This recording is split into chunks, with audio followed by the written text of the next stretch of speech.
feel like Kobe in the fourth quarter. This is the Day More NBA podcast. We are brought to you by Prize Picks, coming at you Friday morning. It's October 31st. And on today's show, I will be joined by Kyle to wrap up the month of October.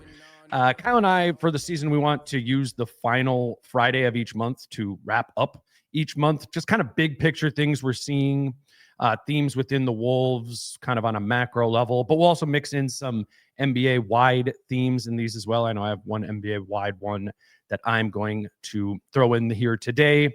So for today, I don't know what we're calling this, but for today, we're calling it 5 things from the first 5 games. And that is what is coming up next with Kyle Theige. Let's go.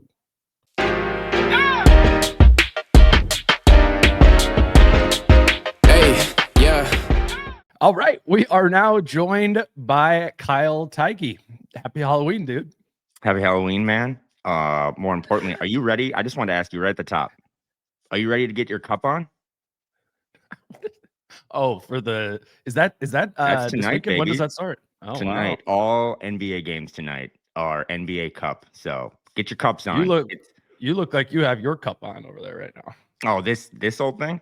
This has nothing to do with Halloween. This is just there's a young but energetic mob growing that it might be coming for me one day because of my allegiances with the head coach. So I'm just trying to hide my identity and not get in trouble. But yeah, happy Halloween, happy NBA Cup Day, and let's recap the month. It was a crazy month of October for the Minnesota Timberwolves. Yeah, I'm sure for the people who are just listening on podcasts, this is very confusing. You'll take a peek. Subscribe to our YouTube channel. Yeah, boom.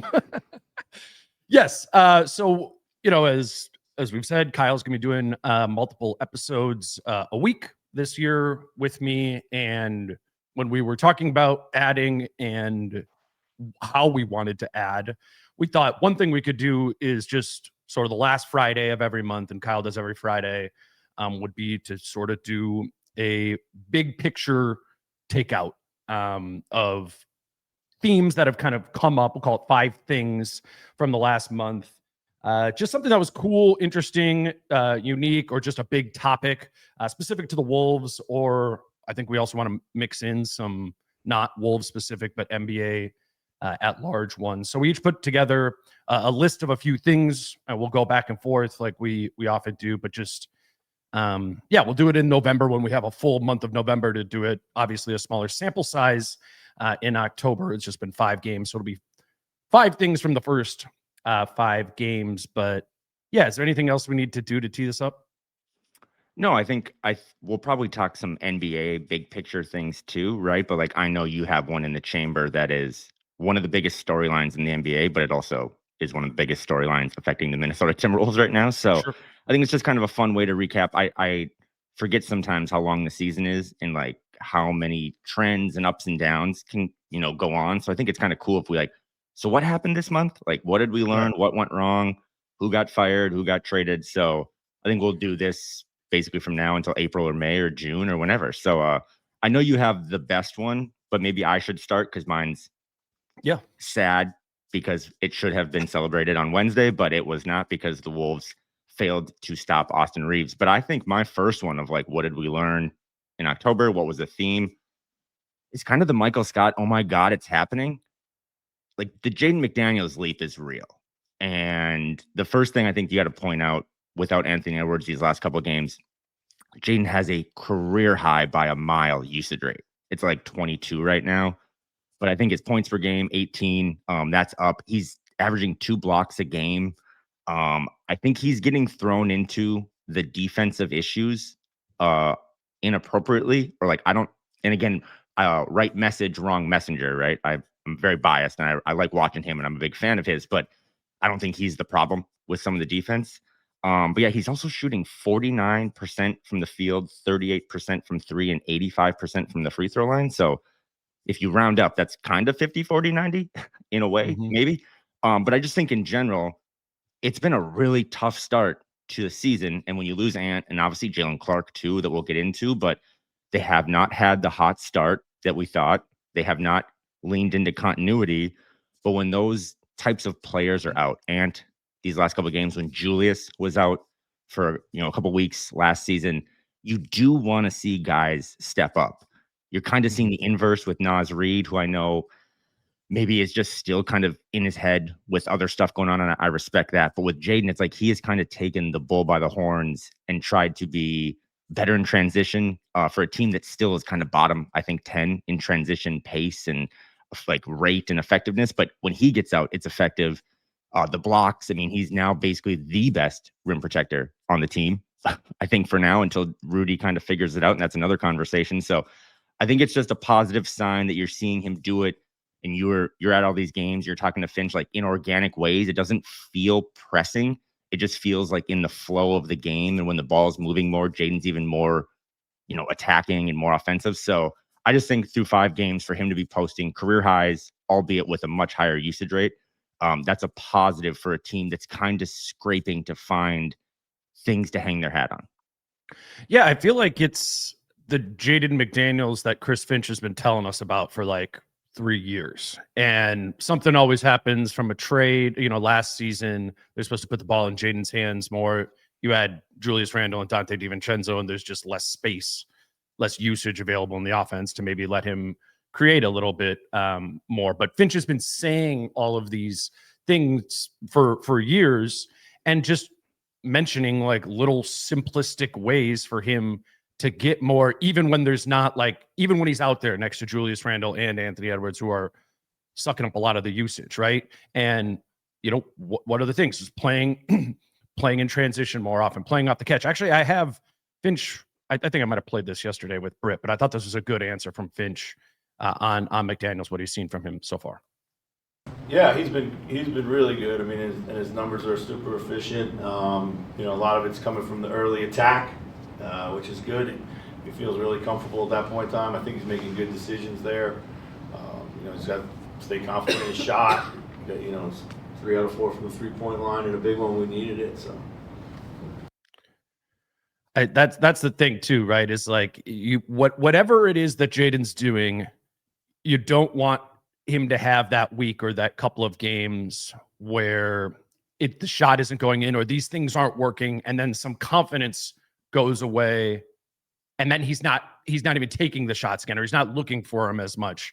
It seems like Jaden has been so, I don't know if it's like streaky is even the right word. It's the Finch barometer sort of thing that he's always talked about. Like, hey, if Jaden is doing these things, we're pretty awesome on offense. And I mean, they're not awesome on offense right now, but I think if you were getting this Jaden McDaniels with Anthony Edwards in the lineup with what Julius Randle is doing, then yeah, that is going to be, for sure, I think a top 10 offense or something like that. It's just a huge piece to add that we've been waiting for them to add, or waiting for proof that it's real. But that's what I wrote down. Like, the McDaniels leap is real. Like, I think that is thing number one. And the only pushback, if you're trying to be a devil's advocate or whatever, is that the usage rate, is he going to have a 22% usage rate when Ant comes back? Probably not, but I think the next highest of his career was like 14. So can you split the baby, and like, could he be an 18% guy?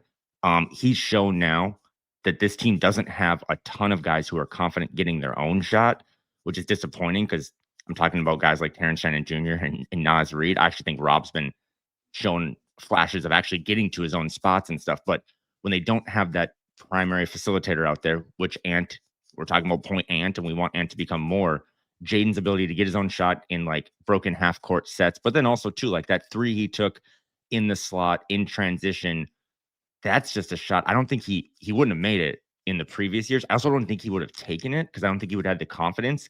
And that 3 kind of got them in the game against the Lakers when they're making that run. So, but the offensive stuff is, I mean, whatever. Like, everyone knows the offense for Jaden is really good. But one more thing on the Jaden stuff, because I think the defense, I actually, and you tweeted out that you thought the first stint against the Lakers, right, for Jaden, that first 10 minutes or that first quarter, was some of the best on-ball defense he's played in a long time. And that was on the heels of getting called out directly by his coach. And there was that weird post-game locker room, like, oh, I don't like Jaden doing the Jaden things, how he answers questions. I think some people thought, oh my God, did the coach just throw him under the bus and run over him? I thought Jaden responded really well. And again, Austin Reeves cooked them. It wasn't all Jaden. I'm still a big fan of once Jalen Clark is back, feeding him minutes so that Jaden can be off ball more. I mean, he's doing stuff right now in terms of points and blocks per game. I think it's like him and Giannis and Wemby. So they need Jaden around the rim more, especially with this whole Rudy Gobert defense thing we can talk about. So I thought his defense was called out, maybe not totally appropriately. I thought there was other guys. If you go watch Jake Painting's video, like there's other guys that are just failing to call out switches on basic screens. I don't think Jaden is one of those guys, but for him to respond the way he did defensively and then also give you a 30 piece against the Lakers, I thought was really big. And that's something that they're going to need more. Like this can't be a flash in the pan. It can't be like, oh, he's back to 12 points a game and missing every three from the corner when Ant comes back. They need this to help level up the offense. I think that Finch calling Jaden and Rudy out the way he did 2 games ago about needing more from their all defensive players, I didn't make too much of it at the time because I've heard him say that. I took it actually in a way as an elevation of Jaden and holding him to a higher standard, because I've heard Finch say in post-game press conferences stuff like that about Ant many times. I heard him say stuff like that about Cat many times.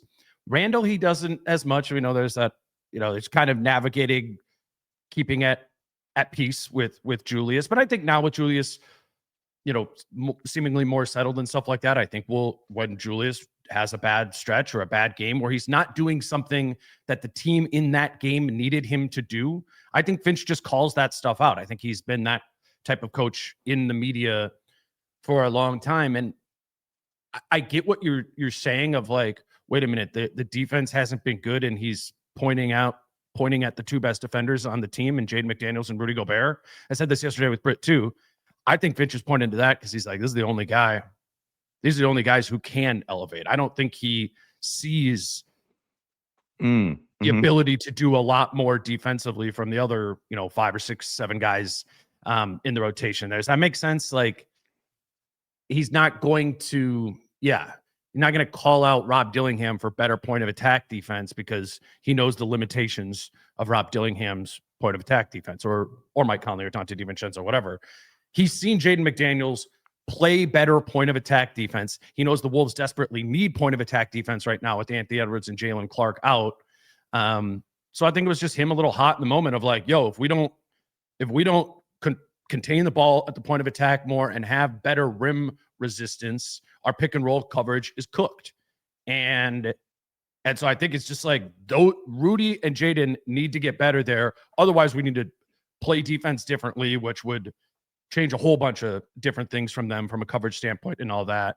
I do think Jaden responded well in that first quarter against the Lakers after being called out like that. To me, it's just now the open question of, how much is reasonable from Jaden, given that the usage rate is up and the added energy and the positioning that sort of shifts when you have the ball in your hands more, you're taking more shots, those sort of things. And I think that's what we'll kind of see over the next month of like, what is reasonable to ask from Jaden McDaniels defensively or expect from him defensively if he's going to be, a higher usage player. Yeah, I'm not going to say that they miss Jalen Clark more than they miss Anthony Edwards, but I really am interested if and when Jalen Clark comes back from this kind of weird calf injury that he has, just to see like if they do, per your and Britt's discussion, play him more and then allow Jaden to, like, hey, we're going to ask you to have way more responsibilities offensively. I also think too, like we never talk about this and we always kind of glaze amp, like Jaden is in incredible shape too, to be doing like this level of two-way basketball. It needs to be sustainable. Also, just let's flip it to your thing here quick, but you said something that Mike Conley basically said the other night, and it's starting to answer our own question because we're all doing the thing of why is this defense not as good as it was 2 years ago? And Mike Conley kind of said the elephant in the room of like, well, we don't have the same personnel. So if Chris Finch called out Jaden and Rudy because they're the only 2 guys that he can expect to raise their game, I think we need to then kind of factor that into how we're looking at the formula of how many, like without Anthony Edwards and Jalen Clark, who are 2 of their 3 best on-ball defenders, are they just like going to be a bad defensive team because they have personnel that's Dante and Mike and Rob and what is Terrence doing and Naz Reid is kind of a sieve. Like they're throwing out a lot of bad defenders right now. And there's only so much Jaden can do, like Myles Garrett had 4 sacks for the Browns against the Patriots and they gave up 30, right? Like you can't like Jaden, can you get 2 more sacks? It's like, okay, cool. We only gave up 28, but like all my other teammates are getting caught up on every single high pick and roll. So we'll talk about that in the defense. But yeah, Jaden McDaniels through 5 games. This is probably the most encouraged you'd be as like, oh, Jaden might have real sustainable offensive potential. Mm-hmm. I was thinking during that last game against the Lakers, when it obviously was very apparent that they were lacking perimeter defenders because, again, Ant and Jalen Clark were out. And I was talking in the media section. I was like, well, who's the next best perimeter defender out there right now? And I know there's a little bit difference between isolation defense and pick and roll, point of attack defense or whatever. But who would your answer be? Beyond Jaden, of the guys that are playing right now, who would you most like to be guarding Austin Reeves out on the perimeter? Okay, I got to make sure my mask is on. Mike Conley? Is that the answer? I think after we saw the fourth quarter, the answer probably is Mike Conley. But I was getting to the point when we were having the conversation in the media section in the middle of the game. I was like, I don't know, like Julius Randle. Like it's okay, yeah. But I don't feel confident about that either. I do think it's Mike Conley if you're talking about navigating screens and some of that stuff.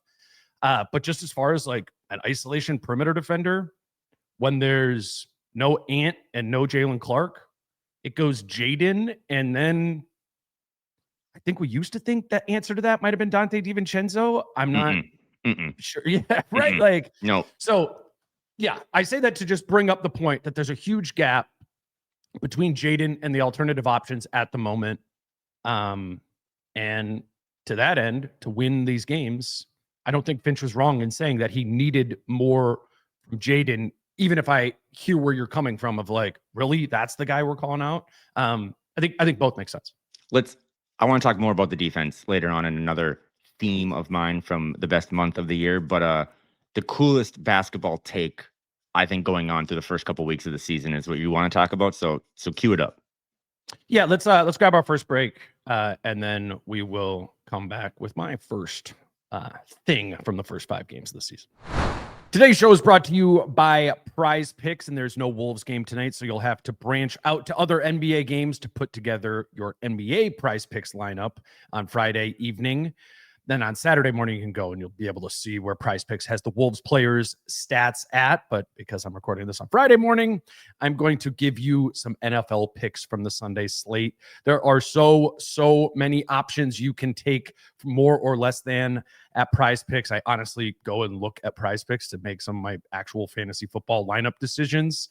But I was doing that, went through, and 2 that stood out to me were Justin Herbert to throw for more than 1.5 passing touchdowns this week, and then Ashton Genty to score less than 0.5 touchdowns in his game, just picking him to not get into the end zone. You put those 2 together on a $20 lineup and you'll win 50 if both of those picks come to fruition. No need to play for 20 either. Play for $5 or maybe make a couple of $5 lineups to track over the course of the day on Sunday. Always something going on over at Prize Picks. As a reminder, to put together a lineup at Prize Picks, all you need to do is put 2 or more picks in your lineup to win. If you don't yet have a Prize Picks account, all you got to do there is put in the promo code DANE when you sign up. Lets them know that you came from us, and you will receive $50 in lineups when you play your first $5 lineup. That's prizepicks.com or the Prize Picks app using promo code DANE when you create your account. All right, we are back with Kyle Theige. We are doing 5 things from the first 5 games of the season, Wolves specific, but also I wanted to mix in a broader NBA one. And Kyle, what I had down was the increase in the frequency of full court pressing around the league. This has been on our radar since opening night when the Wolves were in Portland, playing the Blazers, who are picking up full court all the time. They were ripping Dante DiVincenzo in the backcourt. Mike Conley struggled there as well. Whoever was trying to bring the ball up, Portland was pressing the hell out of them and having success. I thought that was just because the Wolves didn't have a point guard. That's why Portland was doing that. Like, honestly, in the moment that night, they're like, okay, well, let's just try and take advantage of that. But what's played out over the week or so that's followed that Portland game is that this is a thing for the Blazers. And it's also a thing now around the league where full court pressing is really up across the board. Last season, on average, teams pressed on 3.1% of possessions, which was actually a pretty big increase from the season before, which was 2.5% of possessions. But Portland is bringing full court pressure on 25% of their defensive possessions this season, 10 times as much as league average 2 seasons ago. So whenever there's a trend like this, obviously your first sort of thing is like, well, it's been like 10 days. Is this even a trend, or is this real? And then if you go, okay, well, maybe this is real, why? And I think why these things develop is the whole copycat league thing, looking to copy something from somebody else that's been successful, like, Houston 10 years ago with their 3-point volume or whatever. And I do think that that's the case again. Who led the league in full court pressure last year? The Indiana Pacers. Indiana was the team that exceeded everybody's expectations last season. Why was that? Because they found a tactic that drove them to be a better basketball team, a more effective basketball team than maybe their personnel suggested. Indiana led the league in full court press last season, pressing on 11% of their full court press possessions. And in the finals, they pressed on 23% of those possessions in the finals. So Portland is copying that, but it's not just Portland. Portland, Toronto, Boston, and Indiana are all pressing more than league-leading Indiana did last season, and it's up across the board. 9 teams are pressing on over 6% of their possessions, which, remember, last year average was 3, so it's 9 teams are doing it more than double the average of last season. And it's not just like the young teams. A lot of, like, Cleveland has tripled their volume of full court pressure, and I just think this is a real theme around the league. And we could talk about, how this is relevant to the Wolves and other teams around the league who are kind of trying to get away with something right now by playing a point guard less often or being less committed to a point guard. But I think just from a basketball perspective, big picture, it's interesting what is behind this shift from a tactical standpoint. And I actually asked JJ Redick about it before the game on Wednesday night. I want to play this clip. Chris, JJ was joking. This is my bad. That was not the right clip. We will we will go to another clip here. Redick, here we go. Certainly can help us with that while we're trying to make do with what we got. Coach, you referenced Portland's press a couple answers ago there, and they lead the league in the frequency which they're doing full court press, but kind of across the league. You're seeing teams pick up full court in that sort of way. I'm wondering what you see the potential tactical advantages and potential costs of what has been a trend around the league here in the first week or so. Well, it slows the offense down. That's the number one thing right away. It slows the offense down. Teams that can get into first action in the first 4 seconds versus the next 4 seconds, your PPP is just going to be higher than if your first action's at 12. So there's also value certainly in. I think there's truth to trying to wear down, the primary ball handlers with full court pickup.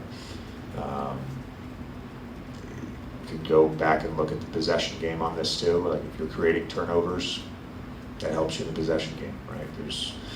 There's 3 ways you can sort of win the possession game. It's turnovers, it's offensive rebounds, and it's how you manage end of quarters. So I think there's a lot of value there, and I think too, it's not just the pressing. In watching a number of teams, everybody always talks about, you want to play fast, you want to play fast. And there's teams that are really doing it, and I don't know if this is true or not, but you watch how Indiana played for the last 2 years and the success they had of doing those 2 things really well, of picking up full court and pushing the pace and playing concept basketball. I think that's a trend. Certainly have to have the personnel to match that. Kyle, what do you make of this trend or that answer to? I think the most fascinating thing, as we talked about in segment 1, Jaden McDaniels is taking a leap, but is it sustainable? this is the biggest, to me, this is the biggest basketball topic through the first couple of weeks of the season. Like this trend, when you quadruple something from the past or even double it, like that's big.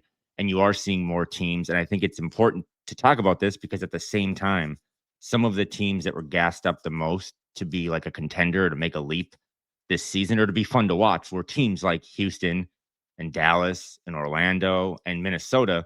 And all those teams, due to injury or roster building or whatever, or experimentation, don't have point guards, like real true point guards. So when you mix that into this trend that Indiana, I mean, this is how Indiana beat the Wolves last year with an undermanned team, is they just picked you up 94 feet and gave you hell. I actually thought Mike Conley and Dante did it a little bit against the Lakers on Wednesday. Like they even were like, fuck it, we got to do the trend too. So they don't have a point guard either. Right. Yeah, exactly. So it is, I'll be curious to recap the month of December, on New Year's Eve with you and be like, okay, that actually went away, because I don't know if that can stay consistent and you can be, quadrupling the past and the rate of all that stuff. And then also I've heard more coaches in the last week be like, the season is too long. Like NBA coaches being like, we got to get to 70. So can you do this for 82 games? I think this is so stupid, but I believe it. It's also tied into the NBA right now just feels like it has a lot of energy because of the new ways they're broadcasting it. Like the prime stuff has gone really well. They're talking hoops.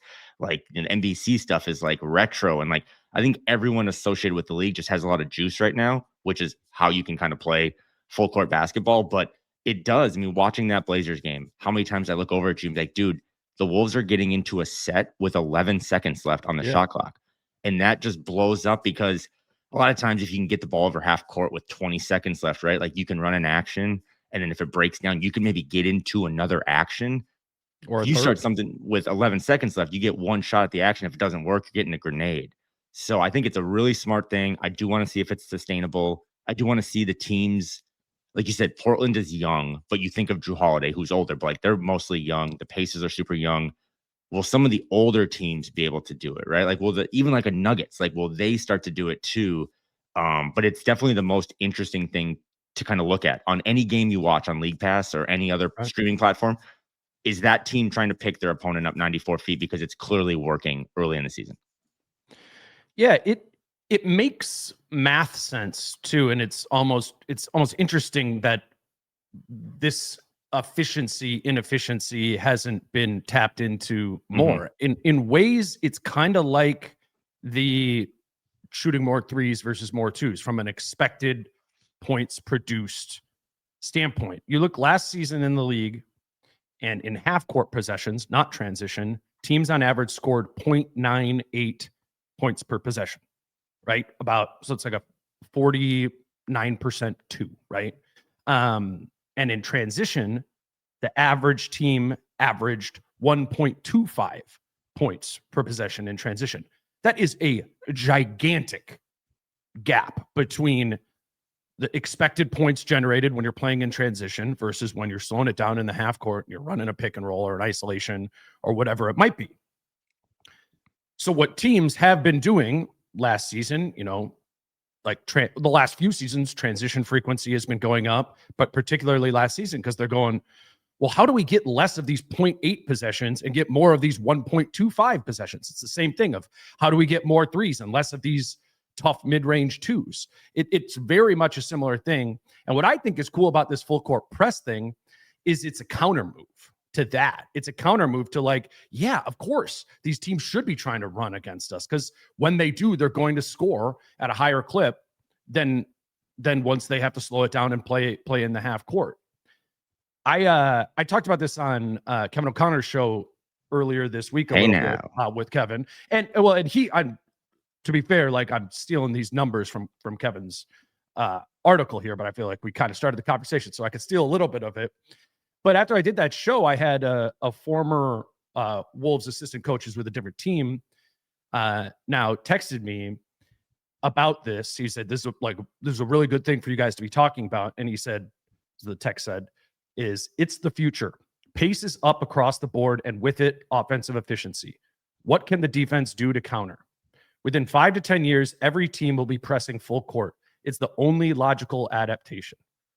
boom, like that's what it is. It makes sense that it's the only logical adaptation. It's where this thing is going to keep going so as to kind of scrape back some of the points. We talk about the offensive rating just around the league. Scoring is up, efficiency is up. Well, it's because teams are taking better shots. As the defense, whether it's in the half court and transition, you need to be forcing teams to be taking less comfortable, less efficient shots, less efficient actions, all these sort of things. And I think it's a really cool adjustment, provided your team can do it, has enough depth. You're going to need to play 10 guys if you're pressing full court all the time. You're going to have the type of personnel, as JJ said there. But I just think it's a fascinating topic. Shout out to Ryan Saunders. I know that's not who you texted, but just shout out to him in general. No, that is interesting too. And it also not just from a 48-minute game plan for, your opponent, but also it makes me think about roster building, right? Like, is that going to change? Like in the NFL, you and I are such football guys, but it's like trends lead to how you draft, right? Like there was also this emphasis on like just the Jamison Williams types that just take the top off the defense, can run straight line drives and just try to like open up space underneath. Is that going to be a thing now where less athletic but more polished players are going to fall in a draft because you're just trying to get, it's hard to listen to what you just said for 10 minutes and be like, all right, Mike Conley, quarterback 1. You know what I mean? Because I think Mike, and again, I know people are going to hate this, but I thought Mike actually played pretty well in that fourth quarter against the Lakers, and that 5-man starting lineup like helped bring them back after kind of cratering them. But it makes you think like, okay, if this is the new reality, right? If this is NBA AI, what are you going to do to try to be? Because the Timberwolves, I think, in the Tim Conley era, and I'm not trying to gas them up, but like they were one of the first people to lean into like the size matters. Like Mark Stein sent out the Substack today with Jake Fisher, and the title of it was literally like size matters now in the NBA. The Wolves were on that when they did the Cat and Rudy thing. And now you see a league that embraces having tons of bigs out there. But back to Portland or Indiana, they just have so many athletes. And I think athletes is the under kind of the thing that's not talked about enough. And what you're talking about is if you can pick up 94 for 48 and disrupt your opponent so much that it really affects their ability to score and get into things they want to do, you have to have athletes, you have to have depth, you have to have a roster that is like kind of all suited to play this style. And I don't think there's 10 teams in the league that have, watch the Lakers, right? Like the Lakers aren't going to be able to do this. No. Unless they put Vando out there and then they kind of lose something offensively. So fascinating that the league behind the scenes talking to guys like you is also like, yeah, this is the future. Invest in it now. So, and I think it's something that does tie to the Timberwolves because for all October, as we recap, we were concerned about the point guard position. And now you're looking at, press man coverage for the entire game. And that's going to make it even more of a issue to solve for this team. I talked to a player about it too. And I think there's a counter argument here. Right. There's always a cost to an advantage. Yeah. And it's injuries. Who's the most injured team in the NBA right now? Indiana. Right. Who played this way all season last year, all 82 games in the regular season, all throughout the postseason? Is it physically feasible to be playing 3-4 times as much full court press and running offensively more than your opponents and expecting to stay similarly healthy? Probably not. I think that is a potential negative externality off of this. So I don't know. Going to be an interesting thing to track. Do you just want to, another recap is just like, do you want to talk about Rudy Gobert? Sure. I don't know how much you've talked about him. I did a lot of prep for the Jaden thing. This one I just wrote down. We need to have a conversation about Rudy Gobert. And then I added the Charles Barkley meme. Again, I want to shout out, he's our friend, but Jake Painting does these really good videos that Howls and Growls, and it's 8 minutes long. And when you watch it, the two things that stand out the most to me are traditional, simple, high pick and rolls. So many guys not named Jaden, and Jaden does it too. He's guilty. Just get caught up on these screens. And that leads to just like, they're not communicating at all. The defense is actually a huge issue to me. And I think the defense for now on like a bar graph has taken over the point guard position, even though we just said everyone's pressing and the Wolves don't have a point guard. I think the defense is so bad and such a nightmare. And the other thing you catch when you watch back a game or Jake's video, the amount of times where Rudy Gobert is not contesting shots. Like Austin Reeves gets to about 8 to 10 feet, and Rudy Gobert's more in like a box out position, like his hands are out, kind of squatted down, than he is in like a contest position. The one that really bugs me, and you and I have talked about punching first, right? Establishing the tone. That's what good defenses do. Like the first couple minutes, maybe they, like the Kobe Olympics thing, they run through Paul Gasol's chest and say, we're fucking here all night long. Jay Huff got the ball at the top of the 3-point line and drove uncontested for a dunk in that Pacers game. And Rudy Gobert just kind of like put an arm out. I think Rudy Gobert's got to like tackle him or like really go for a hard contest. If it's a flagrant or, it's a hard foul, whatever, like you establish the tone. Like you're not just going to drive 25 feet down the lane and dunk on us in our court. I know that sounds like real Friday Night Lights shit, but he is doing a very bad job, in my opinion. I don't think he's washed. I don't think the trade was bad. Yeah, I saw Walker Kessler hit a 3. That's fine. But he needs to just play better. And he doesn't have the excuses this summer of playing Euro basketball or anything. To me, and this is why I wanted to throw it to you now because you get it more. And I know the numbers. I know the numbers are like 28th in defensive rating. When he's off the court, it is terrible. So they need him on the court. But I don't know, man. Like, I'm glad they called out Jaden and Rudy. Jaden responded, in my opinion, against the Lakers on Wednesday. I do not think, small sample size, Rudy Gobert has responded yet to his coach's challenge publicly. And I think that's a pretty big issue that I'm going to be looking at as we start November. What would responding to the call out look like? I know this sounds so stupid. I think getting a flagrant foul. Like, I really like seriously, like showing some level of, your brand around the league is that you're soft. But I watched that man in person drop 20 and 20 on the Lakers to win the playoff series. Like, that was dominant. And the offense is kind of broken at times and the point guard position, all that stuff. But like, why aren't you just gobbling shit up around the rim on offensive rebounds? Or why are you not even going to? There's so many clips that Jake posted that are just, they're not even contests. And again, like, he knows defense better than maybe, 5 guys in the league, right? 4-time defensive player of the year. But I think Jay, I'm not trying to like replace him in the starting lineup or anything crazy, but I think Jay's just going to jump at those. And who knows what that leads to in terms of just like, again, the idea of when I get into the paint, if I know the big guy's not going to jump, it makes my confidence go higher in scoring or getting to the rim or all that stuff. I think the lack of him jumping or being a force around the rim is a trickle down effect of, we already know, as we said, there's no Jalen Clark, there's no Ant. The seas are parting a little bit more at the top of the key.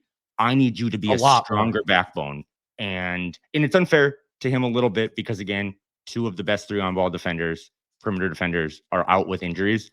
When they come back, does that help fix less? There's less of a flow coming down against Rudy. But if Jaden McDaniels needs to score more because his teammates are out and he needs to step up, why would the defensive player of the year that said, I can do it again, when he was asked in media day or preseason, like, I can do it again? It's like, then do it. Yeah. I think the most interesting piece of it to me, and you brought it up, is the staying home to guard the big piece. Yeah, I can ask about that. I can ask Rudy about that. I can ask Finch about that. It seems like Rudy's staying home more on the big, which I think I don't know if we look up the numbers or something on that, but I'm pretty sure that is accurate. And so my question would be, why?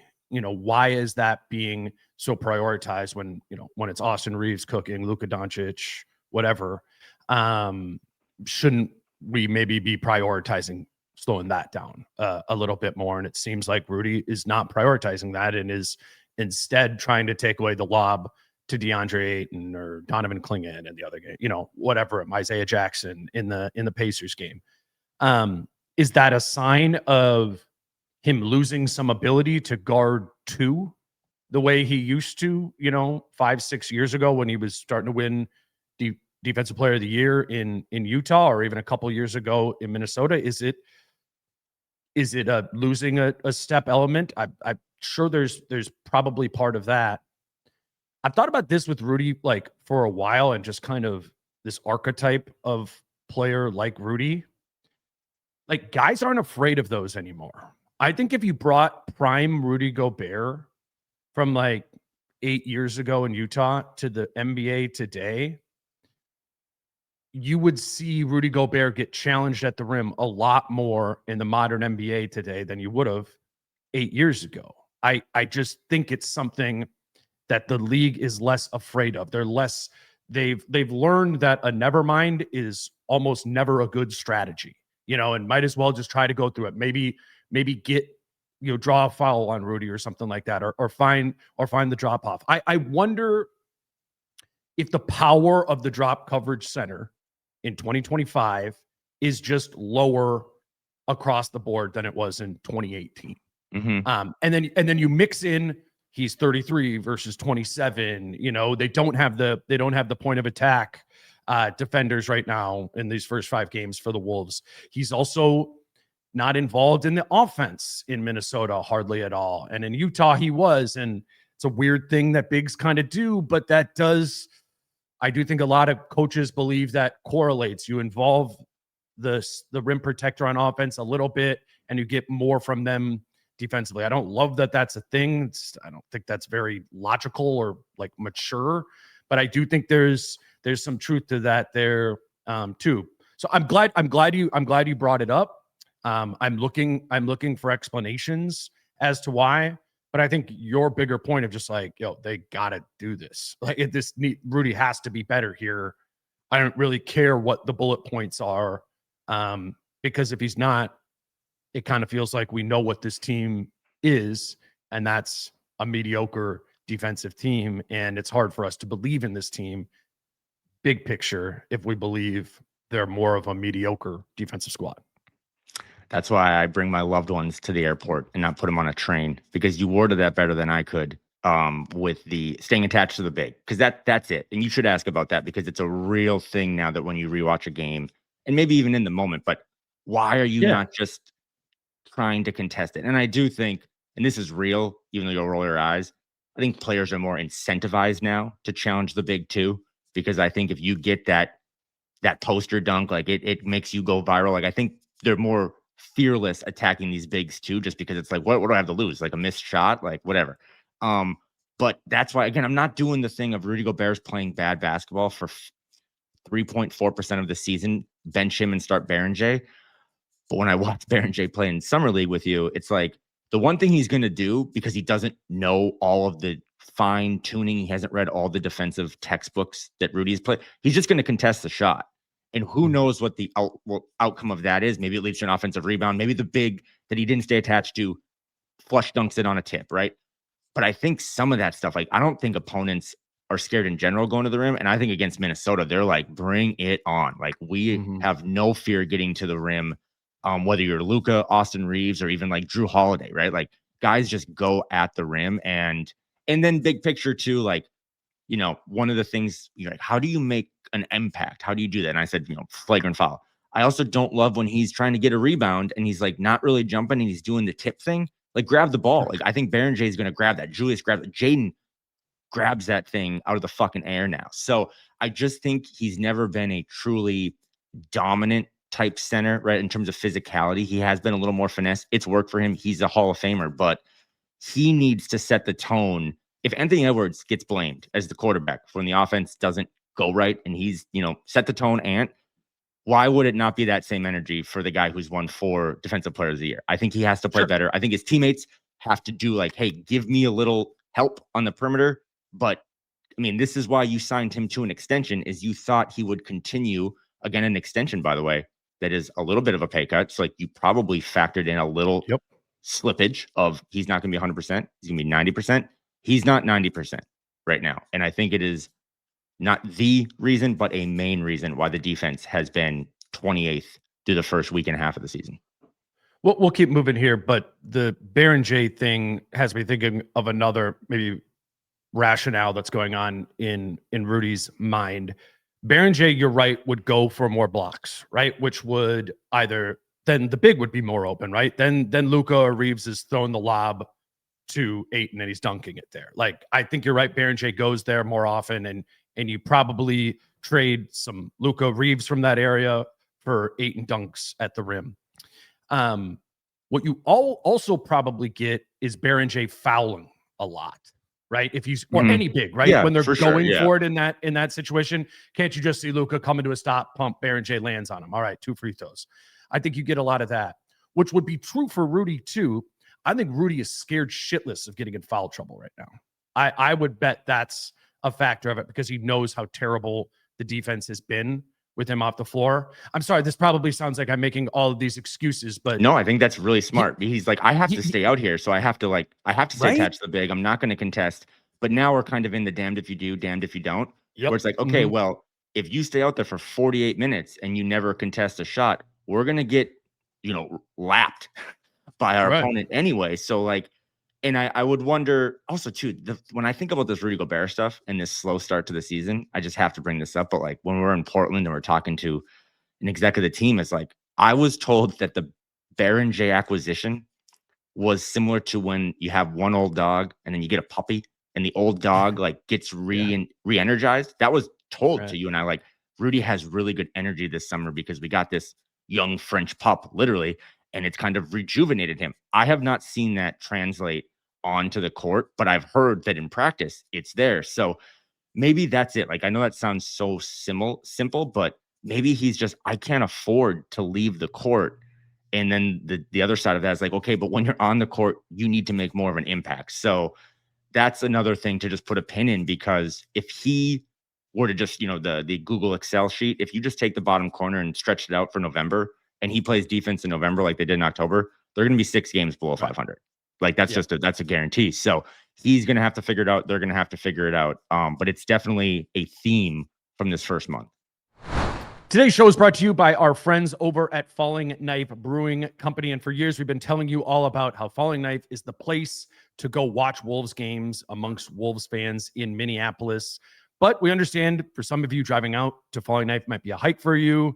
And we want to let you know that Falling Knife is now being served in bars around the city and state. My favorite Falling Knife beer is actually this one. It's the Falling Knife Verbal Tip Hazy IPA. It's actually my very favorite beer. And around the city, they are doing what is called verbal tip-off for Wolves games. And what that is they're serving this hazy IPA, and it's on discount during Wolves games. Again, honestly, my favorite beer, discounted any Wolves game in a bar around the city. They also made a beer with my face on it. It's called Second Apron. You can pick some of those up from the tap room in Minneapolis or a liquor store near you. Yeah, if you can't make it into the tap room, grab some beverages from the tap room and drink them when you are at home. That's Falling Knife Brewing Company in Northeast Minneapolis. My second thing, and we'll keep this one a little bit quicker, but I don't think we can talk about the themes of the first 5 games for the Wolves without talking about Julius Randle and his offense thus far. I don't know if that's a trombone. I think that's a trumpet, actually. That's my bad. Yeah. It's a recorder. Recorder. He's been extremely effective offensively. I was looking it up this morning. He is averaging 1.37 points per shot attempt. And there are only 4 players in the league who are averaging more points per shot attempt on a higher usage rate than Julius Randle. And that's Giannis Antetokounmpo, Steph Curry, Austin Reeves, and James Harden. Randle has made 46% of his threes, 67% of his long mid-range shots, and he's also made 80% of his shots at the rim. A huge offensive step forward, and especially when we start talking about the shot specifically and the idea of him being a 40% three-point shooter, which he did when he was in New York, and that was the season he made second-team All-NBA. There is a ton of power to Julius Randle, playing Julius Randle ball, plus his shot is good. He's getting to the Julius Randle ball stuff faster, more effective than I think we've seen any time in Minnesota. But to me, just as a jump shooter, he looks so much more confident, so much more consistent with his mechanics, and he's taking those shots a lot faster, I think. I asked Julius about his shot and just kind of the work he's put into it. I think this was after the last game. lot about your like offensive getting to the basket and playmaking, but does your shot feel like it's in a really good place? Just jumping. Yeah, I mean, I worked really hard on it, all summer. Big shout out to C. Hines. He really got me locked in with it last year. End of the year and going into the playoffs, and I kind of just had the formula of what gave me success, I would say, and I just locked into it, drilled it all summer, and just trying to stay consistent with that. What have you made of the just the Julius Randle offense?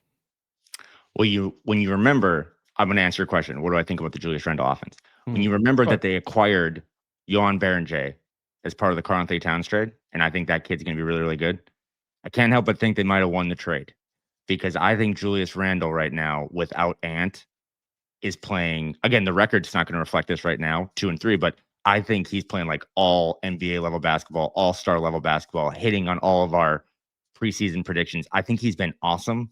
He has made me want to contemplate not taking edibles every once in a while, because he looks so much happier and so much more calm. And I mean, he kind of gives credence to the stuff that people don't like talking about, but it's so real, like the mental side of stuff, that I don't want to rehash the trade, but it's like he has that shoulder injury. He leaves New York on probably not great terms, but also like at the 11:59 mark of the offseason. Then he's trying to figure out this new team, and he's a dog, but he doesn't know if he's going to be here or trade bait or whatever. And now that he has like his, hashtag take root, he is the most comfortable player out there, I think, even more than Jaden, because Julius has just done this at a high level. His offense, I think, has been so good. I think the defense at times can be empty calories. Like, I think you could see him guard Luka on the perimeter, one tough possession, but then he's kind of Ant off balling it a little bit, but that's not what you asked. 100%. Offensively, he has been as good. And I'm not going to pretend like I watched all his Laker games or his Pelicans games or his Knicks games, but I would imagine he is playing as good a basketball as he's ever played. And back to the 40% thing from three, is that sustainable? We're 5 games in. I don't know. But to me, it's just when he catches it, he just puts it up. He doesn't think about it. It's not a half step slow. It's like a half step too quick sometimes. If they can find even more ways to lean into him, I mean, I still think, Dane, they go stretches without giving him a touch. And it's like, if he's out there, right, like in late third quarter, early fourth quarter, I don't really care who the other 4 guys are. Like, he probably should be the offensive hub to get things going. But big picture, he has been so good. And that 3 ball, taking it with confidence, I think that's what's unlocking a lot of it, right? Like, he's going to rebound. He's going to play make. He can get to his spots, isolate guys. But if he can also give you a little cat, that's huge, man, because that's going to keep things open once Ant comes back. I like the take of, why aren't we doing this more often? I mean, the usage rate is 27.8%. He should be a 32 high guy. Like with right now, Ant without out, Ant, yeah. Without Ant, yeah.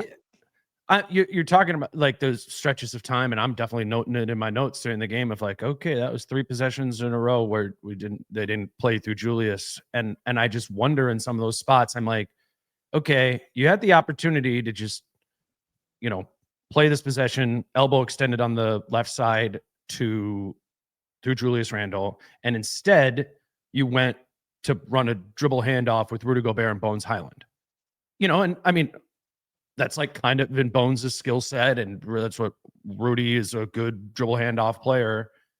But it does feel to me like the offense isn't being as picky and choosy as it might need to be with Ant out. I think they need to lean into a little bit more, just being specific. And given that Julius's efficiency is as high as it is, that would suggest that you could probably afford to increase the usage a little bit. I'm sure there's diminishing returns at some point, or you can wear them down or whatever. But I think our biggest take here is, given no Ant right now, like, just got to be pressing the most effective offensive button as much as possible. And I think Julius Randle is that. Give me another one of yours. We're going a little longer. Just write this down for your next time you look at it, because you said, I wrote down in my notes, there was 3 straight possessions where Julius didn't touch the ball. Guarantee you had a late contest on defense or got backdoor cut then on the other side. Kind of like how if Rudy doesn't touch the ball enough, sure, his defense struggles. I think if Julius is not factored into the offense, he then is not engaged on defense, and that leads to more holes in what's already a really bad defense. Equally unacceptable to the Rudy piece of it too, or problematic. But Yep. yeah, you're right. Yep. Yeah, I mean, I can go two ways with this one. This one can be really short. I've really enjoyed, this is actually like yin and yang. I've really enjoyed, despite all the new subscriptions I have, Dane, I've really enjoyed the start to this season. I mean, really, truly, like I was down on the Spurs and I was kind of a hater because I was like, hey, could Wemby like win games before we anoint him? Well, they're 5-0. I don't think they've ever started 5-0. So this theme or trend or whatever is just kind of big picture. But the NBA to me seems like it's a better product, clear definition, like great people calling these games. They're talking hoops. They're breaking it down with shot charts on the court. So as a basketball fan, like I'm really hyped. I don't know if the escape that many of us use basketball for is an escape as much because of current climates and just the toxicity that can be online. But I think if you can pull yourself away from a certain app or the comment section or Reddit and just like watch the games right now, this ties into the pressing thing. I think there's a lot of juice. Like every primetime game for the first week was overtime. And we've had like 5 guys drop 50. And again, the team we cover locally is struggling, but I've always said this and I stand by it. I just kind of like the struggle because I think last year it was really toxic in January and February in the struggle. And it led to, whether it was real or not, a 17-4 run. And then you kind of saw them figure stuff out. I like watching athletes and teams figure stuff out. The Wolves have as much to figure out maybe as anyone in the league right now. But I really like watching basketball now. It's nice to have it in your life. And Tuesdays are, meaningful games now. And it all sums up to what is going to be a huge night in the NBA with the Cup. The Cup. No, I felt that way too. It's more the way you're presenting it. Okay. No, I've enjoyed it too. I think we talked about this earlier this week too. It's like I feel like at the beginning of the season, you're just spending more time on the Wolves and trying to get to really know them and whatever. It's an adjustment period of time, and it's just like in my own life, I feel like I haven't made enough time for watching other NBA games, which I think is, as just a fan of basketball, is really important to do. Like whoever your team is, like I think my experience has been like investing more time watching other teams actually enhances my Wolves watching experience. And I think, we talked about this too over the years of like, we watch a lot of League Pass, and there are different calibers of broadcast, I would say, from that do a better or worse job of making the game more fun, making the game, more informative. We're obviously very fortunate in Minnesota and have been for a long time with Jim Peterson, and then obviously the addition of Michael Grady, now Alan Horton. Like watching Wolves basketball is made better by them, and other teams around the league, I think, that don't have as strong of it or don't fit my personal likes as much, drives down that experience. We text sometimes, you're watching this game, and I'm like, oh, turn on the whatever broadcast. I can't stand this one. Timberwolves Hornets coming up on Saturday. Yeah, right. Yeah. But what I was going to say, to the national broadcasts that I have watched this far have like gone in that good bin to me, which is not always been the case. And I don't know, we're probably more prickly about this sort of stuff than others are because we're watching like just a ton of games. But I agree. I agree with the NBA product has improved in that it's making the NBA viewing experience more enjoyable. And that's a need, I think that's been a need around the league for a while now. So I like that one. And I think on my side, to kind of close out that theme, is that I forget sometimes that my viewing experience can be dampened by outside forces. So now I just kind of watch the games and I'm not on my phone, because I think, again, certain things can just be toxic. And in the moment, I just really like watching these teams try to figure it out. We're a week into the season and we already have what is shaping up to be a historic trend that your assistant coach friends think might be the new wave. Like that to me is geeky, nerdy basketball shit 101. So I've been loving watching all the games.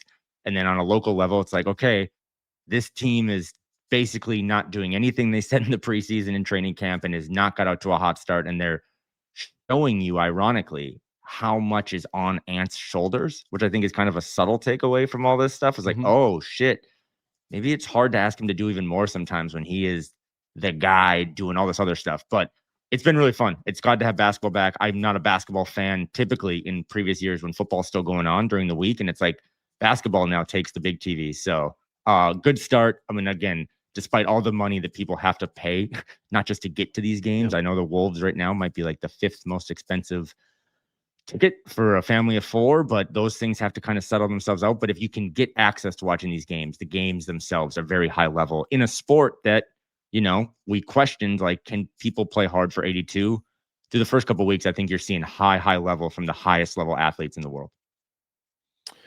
My final one is kind of about Anthony Edwards and shot selection, because if Anthony Edwards wouldn't have gotten hurt, that would have definitely made this list. But I'll make it a little bit more broad, because obviously, you know, this was very much on our radar going into the season. We knew Ant had worked on the mid-range shot, and he told us, you know, it was going to have greater incorporation into his game, right? And we saw that through the first 2 games. Obviously, he hasn't been playing recently, but when I was in LA before the first Wolves-Lakers game, I went to JJ Redick's press conference, and JJ Redick joked about when Chris Finch was his coach in New Orleans, about how Finch his time there was trying to convince JJ to take fewer mid-range shots. And JJ, when he was the player, was like, why do you want me to do that? I'm one of the best mid-range shooters in the entire league. So I went from JJ Redick's press conference over to Chris Finch's press conference. And, you know, this kind of starts with Finch trolling JJ a little bit, but I think it led to a really interesting answer about how Chris Finch pursues scripting shot selection. And the Wolves, in all 5 years that Chris Finch has been the coach, from a shot selection standpoint, they've always been top 10 in the shots that are taking from an efficiency standpoint. His first year, they were 4th.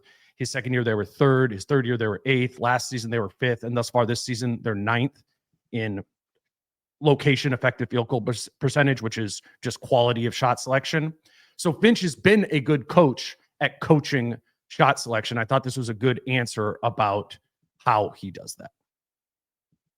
Chris, JJ was joking in his press conference about when you coached him in New Orleans about taking the mid-range out of his game, and I was kind of thinking about it. It did make me think about just like what the process has been like for you as a head coach of getting players to hone in on a shot selection that, you know, you think is most efficient and effective. What has that been like for you in Minnesota? Did DJ also tell you he had the most efficient points per shot season of his career that year? He mentioned he was top 5. Okay, yeah. And then he said if he had committed to the 3-point shot earlier in his career, he would have shot more threes and more would have gone in. So, I mean, I'm just a big believer that you should do a lot more of what you're already good at. You know, so it's not that hard.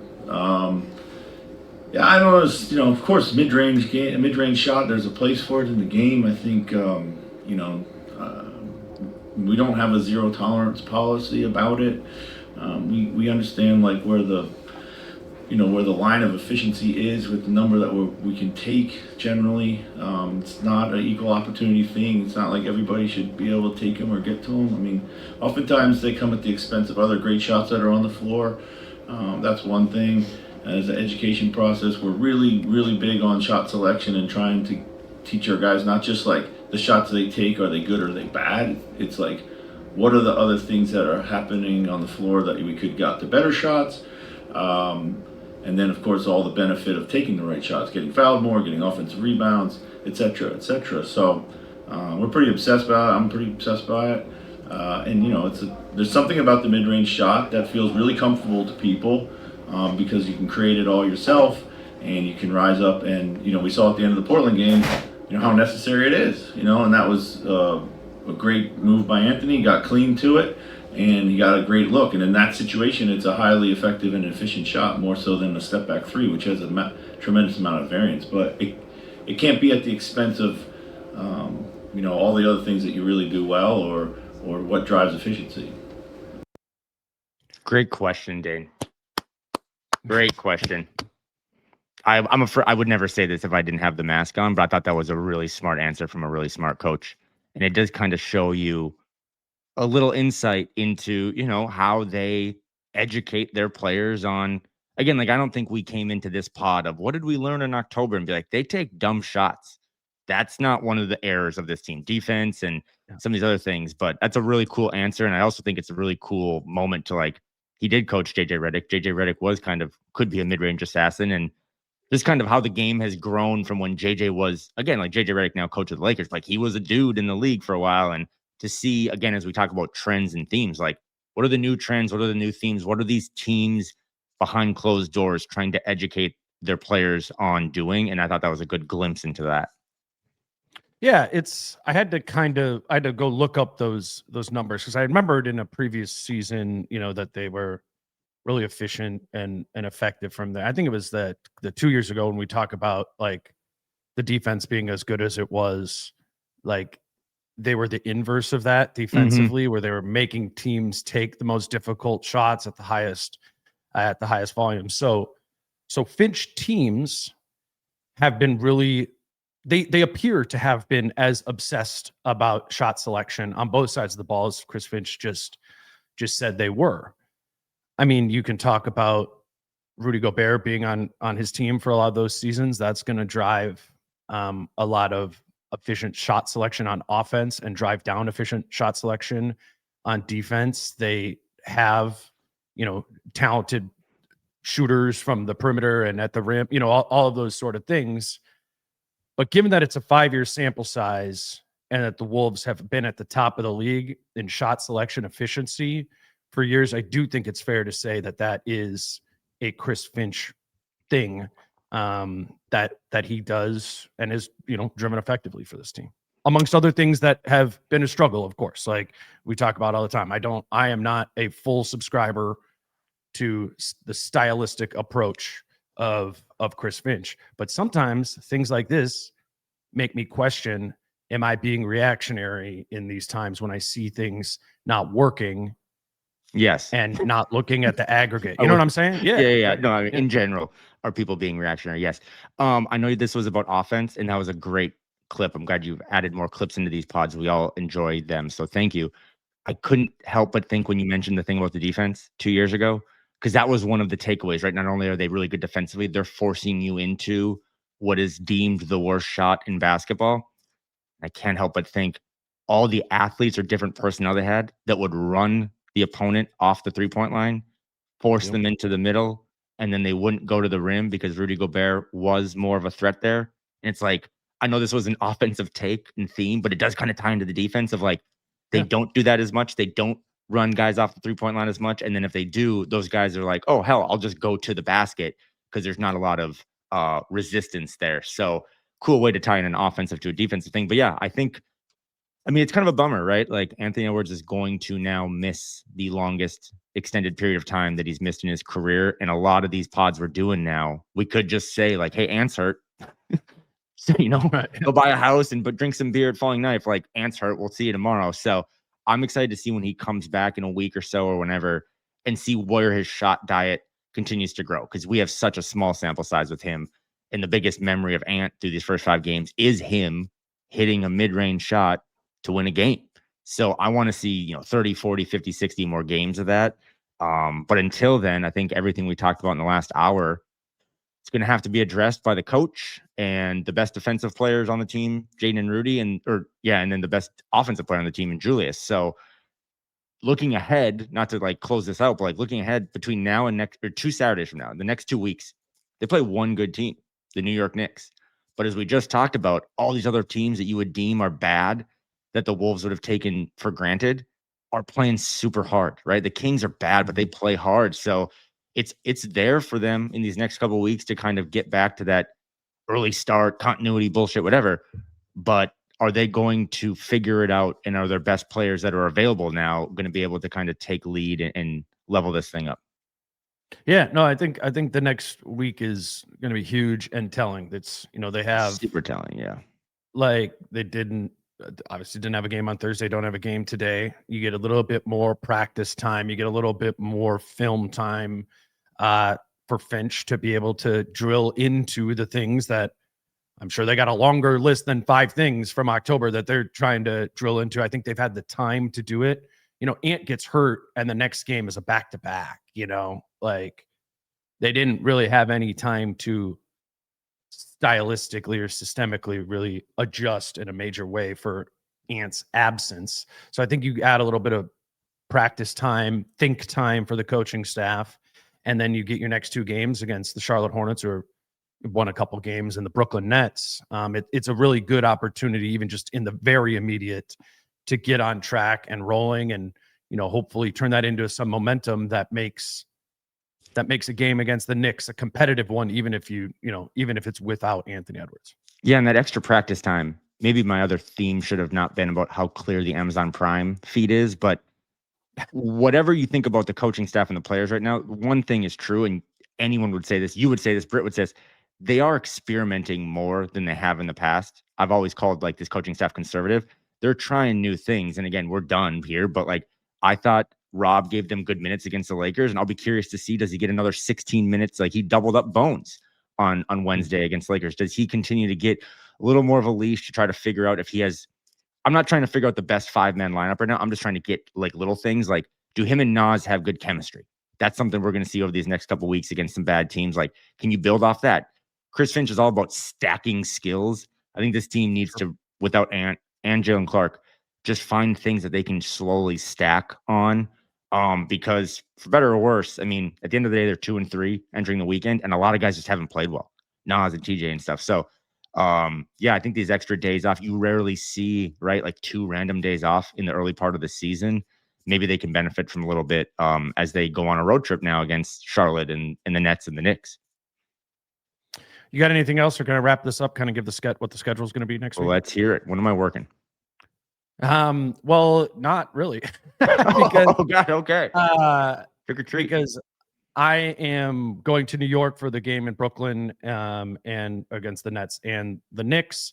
So the flow of the schedule will just be a little bit different because I'm going to be flying on Monday and Thursday. So won't be able to get as much Jace and Kyle and Britt next week. But after the Brooklyn game, Chris and I will record. We'll do another one of those immediate reaction pods from the stadium, and we'll do that against the Knicks as well. So there won't be the kind of in-between day pods as much next week, just because that's kind of part of the cost of traveling. But then you and I will circle back at the end of next week on Friday to get that going. So just for people listening,